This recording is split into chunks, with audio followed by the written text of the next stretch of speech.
Did you know 1 can of Coke contains 9 teaspoons of sugar? And approximately 80% of all foods contain added sugars. Some people eat as many as 40 teaspoons of sugar every day, which is more than 5 times the recommended daily allowance. Carlisle and Cumbria have higher than average incidences of diabetes, as well as huge problems with oral health, and there are a large number of rising cases of obesity that are affecting adults and children. Scary, isn't it? Don't panic though. If you're smart, Sugar smart. we will show you how reducing the amount of sugar you consume every day will have a good effect on your health and mental stability through smart swaps and having a good understanding of the foods that will help your body rather than hinder it. But first, a quick history of sugar. Sugar was first grown in New Guinea in 8000 BC and around 2000 years later made its way to India by ship. In 300 BC, Europe first came into contact with sugar when Alexander the Great's troops brought back mysterious honey powder from India. Prior to the 1800s, sugar was a luxury item which only the very wealthy could afford and enjoy. During the 18th century, the spreading of sugar plantations around the world made sugar a very popular food item, which made it less expensive and more accessible. By the 19th century, sugar was now considered to be a necessary food ingredient and was included in the normal diet. By the 20th century, sugar was now a food item regularly used by everyone. In 2017, currently, there are 56 types of processed sugars. People are eating as many as 40 teaspoons of sugar a day, and eating too much sugar can cause some serious diseases such as type 2 diabetes, heart disease, and even some cancers. To find out more information about type 2 diabetes, we spoke to Dr. Westgate, who is a diabetes specialist. There are 2 main types of diabetes, type 1 and type 2. Type 1 diabetes occurs when the pancreas stops working, so the body doesn't produce any insulin. And type 2 diabetes is caused by the body's inability to respond to insulin. Type 2 diabetes is often described as sort of a rusty lock syndrome, so the insulin is there, but it can't do its job properly. About 6% of the population have type 2 diabetes, and as a society we're generally less active than we used to be, and we're generally bigger than we used to be. And we've seen in the UK, we've seen the prevalence of diabetes rise from about, or type 2 diabetes rise from about 2% 20 years ago to about 6% where it is now. So we're seeing significant rise in the numbers of people developing type 2 diabetes. Sugar is an important part of our sort of normal diet, and lots of those sugars are bound up in, say, fruit and vegetables, so that the sort of 5 portions of fruit and vegetables a day message. And some of those sugars are bound up in more complex carbohydrates, so that's things like sort of bread, rice, pasta, potatoes, those sorts of things. Now, diet needs to be in balance and needs to deliver the amount of energy that we need to live, and everyone's got different energy requirements. There are some sugars though which are sort of surplus to requirements and not bound up with other nutrients, and those sugars are typically called free sugars, and those are the sorts of sugars that we'd find in processed food or in fizzy drinks or in confectionery and chocolate bars and those sorts of things. And those sorts of sugars aren't really part of a healthy sort of balanced diet, but they're everywhere. You know, they're in our society, they're available to us.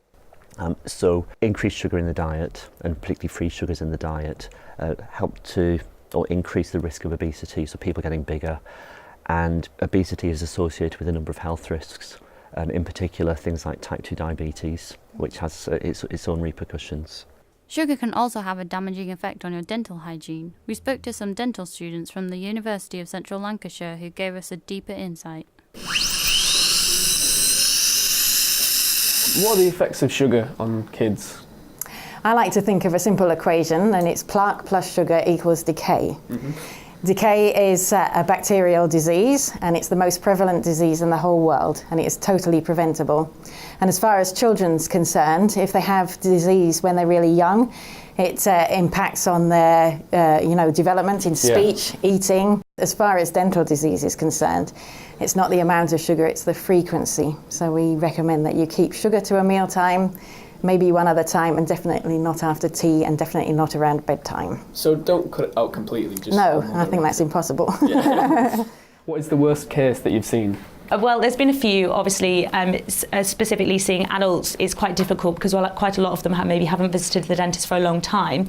But actually, the worst case that I saw was really hard hitting for me when I actually went to a general anaesthetic session, and I saw a mother have to bring in her 2-year-old child. So he had none of his adult teeth yet; they were all baby teeth. And we were there when this child was put.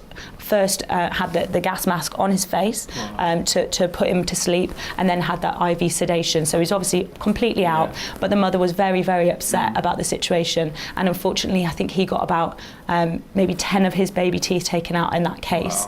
And he's then not going to have any adult teeth until he's about 6. And unfortunately, the case was that the mother thought she was doing the right thing by feeding the child milk, but she was feeding him chocolate milk. So she thought she was doing a good thing, or plain milk, great, or milk, great, but actually it was chocolate milk. And so every time he was having a sip, he was having sugar, which was just contributing to this awful decay and a lot of decay in his mouth. Considering dental decay across the life course, what are the things to consider for the older population? So when we tend to talk a lot about kids and the problem with kids' teeth, we do tend to forget, not us particularly, but in general public, that the older you get, the less saliva you produce. Saliva has a really protective function with teeth, and if you have less saliva, they're more at risk. And you're having quite a heavy diet, so eating quite frequently, because you eat small bits and snack throughout the day. We term it in dentistry as the biscuit diet, and it's quite a common one you see where older people come in and they've got quite a few holes cropping up when they didn't realise anything they were doing was wrong. Don't forget, plaque plus sugar equals decay. And to the older generation, stay away from that biscuit tin. Now, a more personal story from someone who overcame the damaging effects of sugar. My name's John Sherrington, and I'm here to talk today really about the impact of sugar. Quite a few years ago, I got injured. I got quite a nasty knee injury, and like most people, kept eating the same way as I had before, eating, drinking. Nothing out of the ordinary. I wasn't into eating pizza, takeaways 5, 6, 7 nights a week. Maybe had a few too many chocolate bars, a couple of cakes, odd cans of Coke, that sort of thing. And my weight started to increase. I'd always been quite athletic and didn't really notice over the short period. As time went on, got bigger and bigger, and went to the doctors. Found out that I had type 2 diabetes. The height of me weighing myself on the scales, which wasn't my biggest point, I got to 19 stone 10. I didn't want to see 20 stone on the scales, so I just stopped going on them. When I used to go to the doctors, I wouldn't let them weigh me. But I would hazard a guess I got to nearly 22 stone. I wasn't happy with this. I was ill, I was tired, very sluggish, no motivation to do things, and life was a bit of a drag. Woke up one day and kind of thought, this isn't happening anymore. It's my life, it's my body, and I'm going to take control of it. Looked at the basics that if I didn't put the sugar into my body, I wouldn't need the medication to manage that. Flip side was that I had more energy, which meant then I could go out and start doing exercise. I started CrossFit, joined CrossFit Hawkeye, got very, very into it, started training 6, 7 times a week. Speaking to the guys there, getting more guidance on nutrition, eating plenty of fruit, plenty of vegetables, plenty of lean meats, and just generally looking after myself. Here we are now, 6 years further on, and I eat healthily. I don't really eat chocolate, don't really eat cakes. They're still there as a treat. Don't go anywhere near any fizzy drinks that have got sugar in them. Yeah, if I want a glass of pop or something like that, it's going to be a Diet Coke.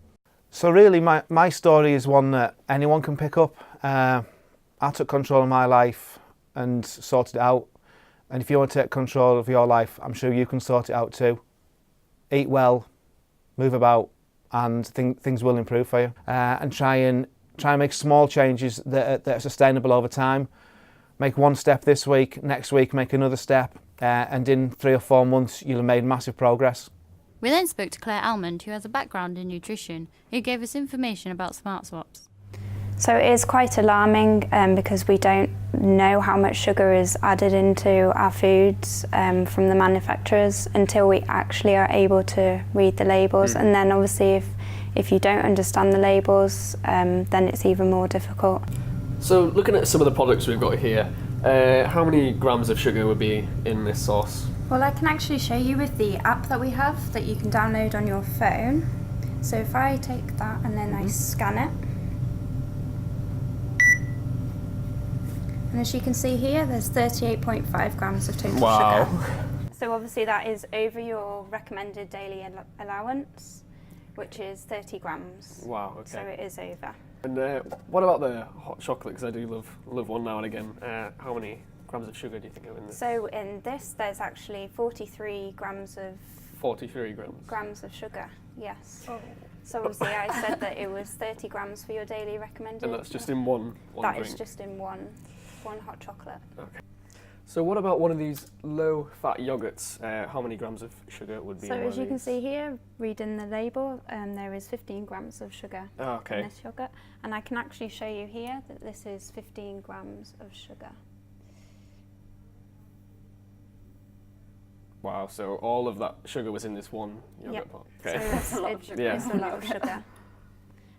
So for an alternative from that high sugar yogurt, you could have a plain yogurt and then add your fruit into it yourself, so such as strawberries, raspberries, bananas, because they have natural sugars and fibre in them.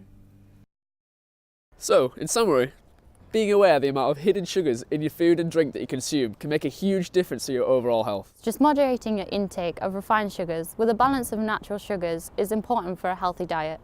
So remember, be sugar smart.